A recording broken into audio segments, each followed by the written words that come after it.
is to help all of us escape, not to destroy. If I say destroy, you destroy! No!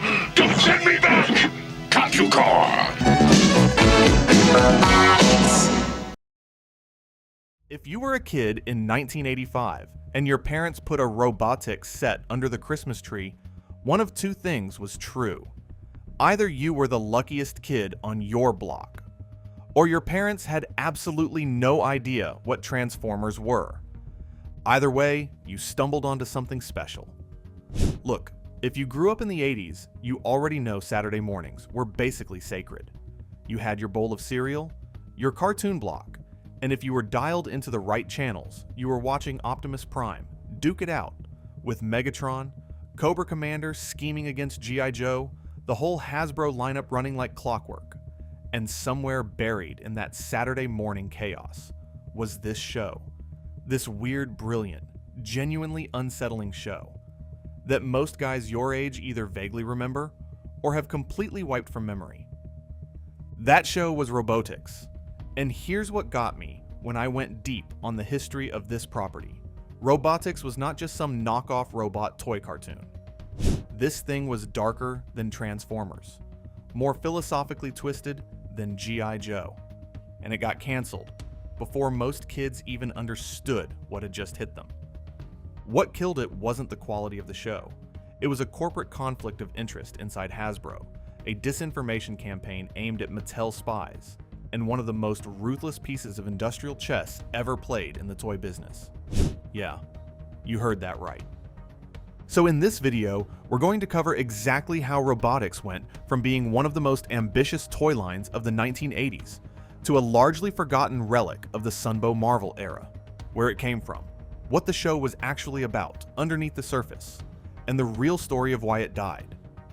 Because it was not an accident. Let's get into it. To understand what Robotix was actually trying to do, you have to understand that this thing didn't start in an animation studio. Didn't start with some creative director pitching a cartoon Bible. It started in an engineering department. The year is 1984.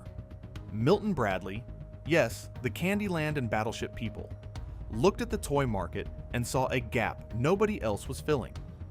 Japanese robot imports were dominating shelf space. Hasbro had Transformers. Mattel had its own stuff cooking. But nobody was offering a high-quality, motorized, modular construction system that let a kid actually build and rebuild his own robots from scratch. So Milton Bradley engineered one, from scratch. And when I say engineered, I mean actually engineered.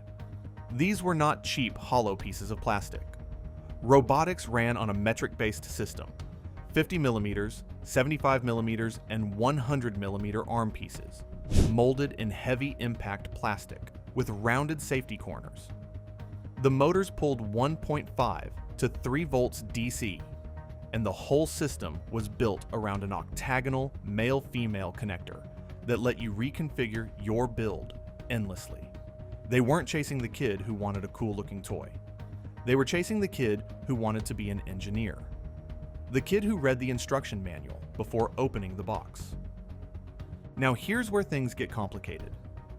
In 1984, Hasbro acquired Milton Bradley, which means Robotix, this ambitious premium construction system, was now sitting inside the same company that owned Transformers. That's the definition of awkward. It's like buying a pizza shop and discovering the previous owner already had a competing pizza shop running in the back room. Hasbro didn't kill Robotix though. Instead, they brought in Griffin Bacall, their advertising agency, along with Sunbow Productions and Marvel Productions to build an animated series around the toy. The goal was to make Robotix feel different enough from Transformers to justify its existence inside the same company. The answer they landed on: make it darker, make it harder, make it matter. What they came up with is a premise I still cannot fully believe, aired on Saturday morning children's television. The show is set on a planet called Scalor Five. 2 warring species, the peaceful Protectants and the serpentine warmongering Terracors, have been locked in conflict for ages, Then, their sun starts going supernova. Both sides race underground and seal themselves in stasis chambers to ride out the apocalypse. Sounds straightforward enough, but here's where the show goes somewhere completely unexpected. The radiation from the dying sun penetrates the shielding and destroys everyone's organic bodies while they sleep. The planetary supercomputer CompuCore is faced with an impossible choice. Let them all die, or upload their living consciousness into the only things left: massive industrial construction robots. So that's what it does. No warning, no consent. You close your eyes as a living being and wake up trapped inside a machine. The Protecton leader Argus wakes up screaming, not metaphorically. He has an on-screen nervous breakdown, a documented psychological collapse, when he realizes what happened to him.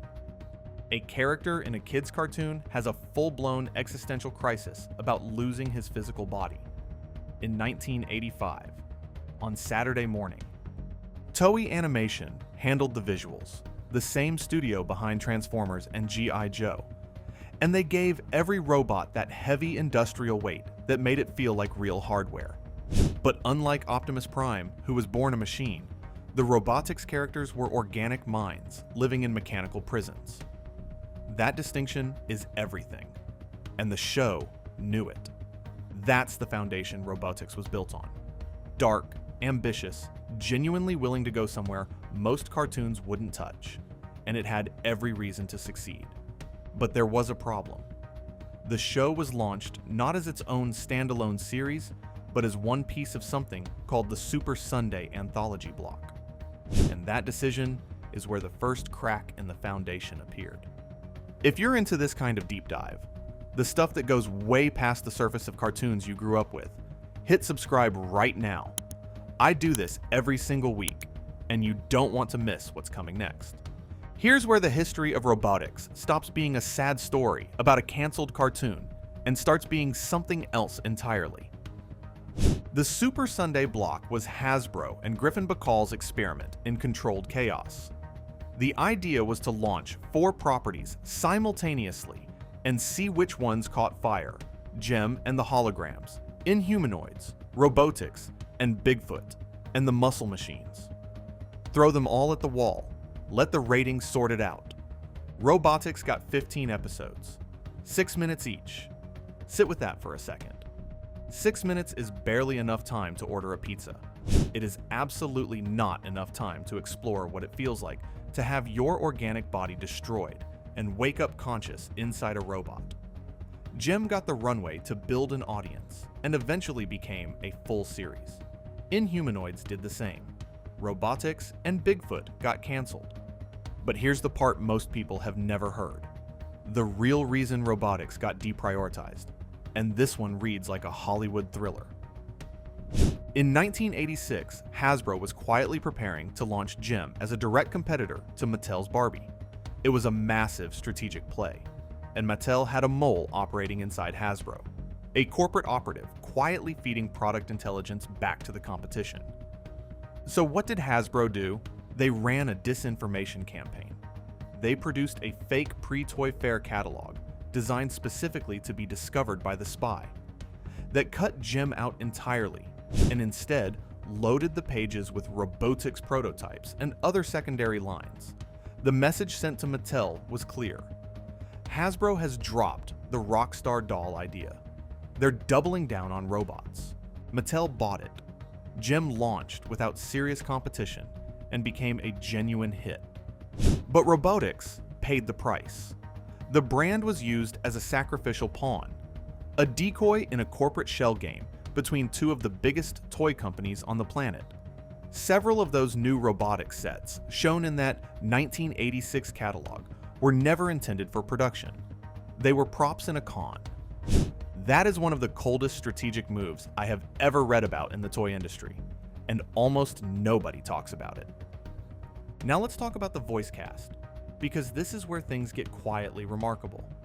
When you watch Robotix and you hear the villain Nemesis, the main antagonist of the whole show, you are listening to Peter Cullen, the same man who voiced Optimus Prime. And when you hear Tyrannix, the calculating Megatron-like second-in-command, that's Frank Welker. Who was Megatron? The villain of Robotix was voiced by the hero of Transformers. And the villain's right-hand man was the villain of Transformers.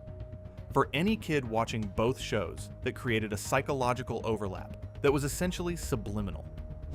Robotix didn't just feel like it belonged in the same universe as Transformers. It basically sounded like it did.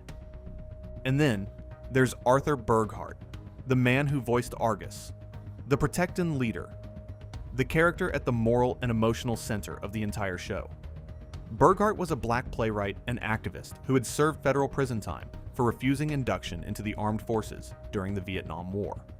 A man who went to prison rather than violate his convictions. A man who used his voice to stand up for what he believed in at serious personal cost. And then he was cast to voice a character who despised killing so deeply that he would rather hurt himself than allow anyone to use him to take another life. Whether that casting was intentional or not, it's one of the most meaningful coincidences in 80s animation history. Every time Argus broke down on screen, every time he wrestled with what he'd become, every time he refused to be weaponized, Arthur Burghardt was bringing something real and personal to that performance. Something earned. You cannot fake that kind of weight, and audiences feel it even when they can't name it. That's the level of depth that was sitting underneath Robotix's surface, and it never got the time to fully breathe. If you had zero idea any of this existed, and now you're questioning every cartoon you skipped as a kid, you're in the right place. Drop a comment telling me which forgotten 80s property you want me to cover next. I read every single one. And if you haven't subscribed yet, now's the time. This is exactly what this channel does every week. Alright, what happened after the cartoon ended? Because this is the part that surprises everybody. Robotix didn't die in 1986. The cartoon ended. The Milton Bradley run wound down, but the toy itself, that heavy-duty metric-engineered octagonal connector system, kept going through 4 different owners for 37 years. After Hasbro, the rights went to RC2 Corporation under the Learning Curve brand in the 90s, and they did exactly what every toy company did in that era, slapped neon primary colors on everything and repositioned it as an educational STEM product. Collectors absolutely hated it. Looked like someone took a perfectly good muscle car and repainted it highlighter yellow. But even under that era, the underlying engineering held firm. Here's the detail that genuinely impressed me when I found it. A motor purchased in 1984 still fit into a kit produced in 1999. Full backward compatibility across 15 years. Think about what that means when your phone is obsolete in 2 years and video game consoles break backward compatibility every generation. These people held an engineering standard for a decade and a half and never flinched from it. The third era came when Robotix and Things picked up the line out of Simi Valley, California, and ran it through 2019 as a specialty and school-based robotics product. Kids in enrichment programs were building robots from parts made 30 years apart. The original vision, the kid who wants to be his own engineer, was still alive and kicking well into the 21st century. And then in 2019, a company called Robotic Rice LLC made one last run at it. They kept the line going into 2020, but the pandemic hit, supply chains collapsed, and by early 2021, Robotix was officially discontinued. 37 years, 4 owners, and that octagonal connector outlasted all of them. But here's the ending that I find strangely satisfying. In the early 2000s, the Ask Vector Prime feature on the official Transformers website did something nobody expected. It formally canonized Scalor Phi, the planet from Robotix, into the Transformers multiverse. Officially. On record. The Protectons and Terracores were acknowledged as dimensional counterparts to the Autobots and Decepticons. After all of it, the corporate espionage, the truncated episode count, being used as a decoy while Jim got the red carpet, Robotix got to come home. And maybe that's the right ending. Not a triumphant reboot. Not a new cartoon greenlit by a streaming service. Just a quiet acknowledgement from the universe it was always trying to belong to, saying, yeah, you counted. You were always part of this. Look, I grew up in the era where Saturday morning cartoons were the whole weekend. Most of those shows existed to sell toys and nothing more. That was the job, and most of them did exactly that and nothing else. But every once in a while, something slipped through that had real weight to it. Real darkness. Real ideas about what it means to lose everything. Your body, your world, your identity. And keep going anyway. Robotix was one of those things. It got fewer than 2 hours of total screen time. It was kneecapped by its own parent company, used as a prop in a corporate spy game, and it still managed to deliver a story about consciousness, trauma, and what it costs to survive. More honestly than most shows that ran for years. That's a story worth knowing. If this hit you somewhere, whether you half remembered this thing from childhood, or had absolutely no idea any of it existed until right now, hit the like button. It genuinely helps more people find videos like this one.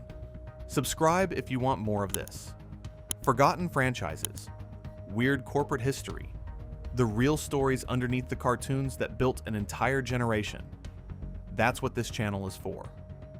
And there's already another video ready for you right now on screen. Click it.